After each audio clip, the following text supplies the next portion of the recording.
Halo semuanya, kembali lagi dengan aku Cynthia.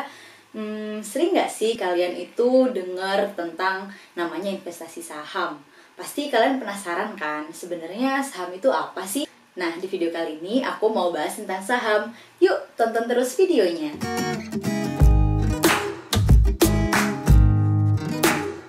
Kalau kita bicara tentang saham, saham itu adalah bukti kepemilikan seseorang terhadap suatu perusahaan. Intinya sih, kalau misalnya kita beli saham, berarti kita membeli sebuah perusahaan. Nah, untuk lebih mudah memahaminya, kali ini aku akan membahas saham dari sisi si perusahaan itu tadi. Yuk, langsung simak ilustrasinya. Jadi ceritanya di sini ada seseorang, namanya Pak Ahmad. Jadi Pak Ahmad itu dia berencana untuk jualan bakso. Jadi dia kepikiran buat nama baksonya itu tadi bakso Oskap kayak gitu kan ya. Nah, ceritanya nih ya, untuk membuka sebuah usaha bakso keliling di Kota Malang, nah dia butuh modal 100 juta. Nah, cuma si Pak Ahmad ini tadi cuma punya uang 25 juta. Nah, otomatis uangnya kurang dong. Nah, karena uangnya ini kurang, makanya Pak Ahmad ngajakin orang yang kaya yang dia tahu, yaitu temannya sendiri, namanya Pak Irfan. Pak Irfan mau nyumbangin uang sebesar 75 juta rupiah. Karena Pak Ahmad ini udah ngajakin orang lain, jadi Pak Ahmad dan Pak Irfan ini ingin membuat usaha mereka itu lebih legal gitu, lebih legal di mata hukum kayak gitu. Makanya mereka berinisiasi untuk menjadikan bakso Oskap yang hanya usaha dagang biasa menjadi sebuah PT. Jadi PT Bakso Oskap. Jadi PT ini adalah badan hukum ya, namanya badan hukum, jenis badan hukum gitu. Nah, kalau misalnya kita bicara PT, modal dalam PT ini harus terbagi dalam bentuk saham-saham kayak gitu. Jadi si modal 100 juta rupiah ini akan diterjemahkan menjadi lembar-lembar saham. Nah, jadi dibikin bahwa ini sesuai keputusan sih ya. Aku bikin di sini gampangnya, modal ini tadi dari 100 juta rupiah dibikin jadi 100 lembar saham. Nah, berarti kesimpulannya si masing-masing lembar saham memiliki nilai 1 juta rupiah, ya kan? Nah, dengan demikian Pak Ahmad yang menyumbang 25 juta kepada usaha tersebut sama aja pegang 25 lembar saham, dan Pak Irfan yang punya uang 75 juta pegang 75 lembar saham, kayak gitu. Nah, jadi kalau misalnya kita bicara soal beli saham, intinya itu ya itu tadi, kita beli kepemilikan sebuah perusahaan kayak gitu. Jadi dia si Pak Ahmad dan Pak Irfan yang aku contohin tadi ini sudah punya saham, dia memiliki saham kayak gitu. Bentar deh, kayaknya investasi saham yang dimaksud orang-orang di sosial media itu nggak kayak gitu deh, Sin. Iya, bentar, aku paham. Nah, jadi kalau misalnya kita bicara soal saham, intinya itu memang dia hanya sebuah bukti kepemilikan perusahaan kayak gitu. Nah, cuma di sini perlu ada ilmu lebih yang kita pelajari, bahwa ketika kita bicara sebuah PT atau perseroan, badan hukum PT atau badan hukum perseroan terbatas ini tadi, dia itu ada dua jenis, yaitu PT yang sahamnya dijual secara tertutup atau PT tertutup, dan ada yang namanya PT terbuka. Contohnya ini misalnya aku pegang Indomie. Nah, Indomie ini di sini ditulis kalau dia di manufacture by PT Indofood ICBP Sukses Makmur Tbk. Nah, Tbk ini tadi artinya terbuka. Nah, ketika kita bicara tentang si Pak Ahmad dan Pak Irfan tadi yang punya PT Bakso Oskap ini tadi, nah PT Bakso Oskap ini tadi hanya kepemilikannya hanya dimiliki oleh Pak Ahmad dan orang-orang sekitarnya aja. Dia nggak dijual ke masyarakat, tidak dijual ke publik. Nah, ini berarti PT Bakso Oskap ini tadi yaitu PT yang tertutup, di mana sahamnya hanya bisa dibeli oleh private ya, intinya pribadi, mereka aja kayak gitu. Nah, cuma kalau misalnya investasi saham yang biasanya diomong-omongin sama orang ini adalah investasi saham di perusahaan terbuka, yaitu PT bla bla bla bla bla bla Tbk kayak gitu tandanya. Nah, itu sekarang kita balik lagi ke kasus PT Bakso Oskap itu tadi. Tadi kan mereka ini masih PT tertutup. Nah, cuma semua PT itu dia juga bisa untuk jadi PT yang terbuka kayak gitu. Nah, jadi misalnya nih ceritanya, ketika Pak Ahmad dan Pak Irfan ingin membesarkan usaha itu tadi. yang sebelumnya tadi modalnya 100 juta karena mungkin mereka ingin memperluas jaringannya ke seluruh Indonesia, mereka jadi butuh modal sebesar 1 miliar kayak gitu. Nah, berarti kesimpulannya lembar saham, mereka menerbitkan lembar saham yang baru gitu kan ya. Jadi 1000 lembar saham, karena memang tadi seperti yang aku bilang masing-masing lembar itu nilainya 1 juta. Nah, tadi kan udah dimiliki Pak Ahmad dan Pak Irfan nih sebesar 100 juta. Pertanyaannya sekarang, nah lalu sisanya si 900 juta ini tadi mintanya ke siapa dong? Mana 900 juta ini 900 dalam bentuk lembar saham ya. Jadi ada 900 lembar saham yang masih belum ada pemiliknya kayak gitu. Nah, disinilah otomatis Pak Ahmad dan atau Pak Irfan perlu pergi ke suatu tempat di mana ada orang yang mau membeli sahamnya itu tadi. Nah, di sini pertanyaannya, apakah tempat tersebut? Karena di sini PT Bakso Oskap ini ingin menjual sahamnya untuk mendapatkan modal baru, maka otomatis mereka pergi ke pasar modal. Nah, pasar modal di Indonesia itu namanya Bursa Efek Indonesia. Bursa itu artinya pasar dan efek artinya surat berharga. Jadi di sini adalah pasar yang jualan surat-surat berharga kayak gitu. Tentu aja untuk bisa ngejual sahamnya di pasar modal ini tadi nggak asal ya, ada banyak persyaratan yang harus dipenuhi oleh sebuah perusahaan untuk akhirnya bisa menjual kepemilikan modalnya, si sahamnya itu tadi ke masyarakat. Nah, disinilah ketika Pak Ahmad ini pergi ke pasar modal, makanya dia bisa menjual si sahamnya itu tadi, yaitu sebesar 900 juta rupiah atau 900 lembar saham ke masyarakat, kayak gitu. Nah, proses sebuah perusahaan dari sebuah PT tertutup menjadi sebuah perusahaan yang terbuka di mana sahamnya itu dijual ke masyarakat itu, nah istilahnya go public. Jadi go public menjadi public kayak gitu kan ya. Bentar. Tapi kok saham yang kamu ceritain ini nggak jumpalita naik turun gitu sih, Sil? Oke, wait. Jadi ini masih belum selesai ceritanya. Nah, untuk menjawab kenapa si harga saham itu bisa jumpalitan, dan sehingga mungkin sebelum-sebelumnya aku selalu bilang kalau resiko saham itu tinggi kayak gitu kan ya.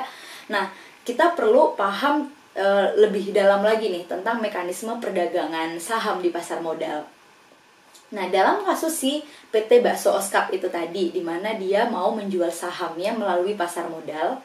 Nah, itu kan berarti dia baru pertama kali ngejual sahamnya di pasar modal. Nah, pertama kali si PT Bakso Oskap itu menjualkan sahamnya ke masyarakat melalui pasar modal, itu istilahnya namanya pasar primer. Jadi PT Bakso Oskap ini lewat penjamin emisi, lewat berbagai macam proses gitu ya di pasar primer, dia bisa menjual si sahamnya ke investor. Nah, perlu dipahami di sini seperti yang aku bilang tadi, kalau si sahamnya PT Bakso Oskap ini kan harganya 1 juta rupiah per lembar ya kan ya. Nah, dengan demikian ketika dia jual di sini ya harganya sama. Jadi tetap sebesar 1 juta rupiah ini tadi. Jadi di pasar primer ini harganya tetap ya kan, dijual 1 juta rupiah kayak gitu. Gampangnya gitu. Nah, lalu kemudian saat dimana harga saham jumpalitan itu ada di pasar berikutnya, itu dia namanya pasar sekunder.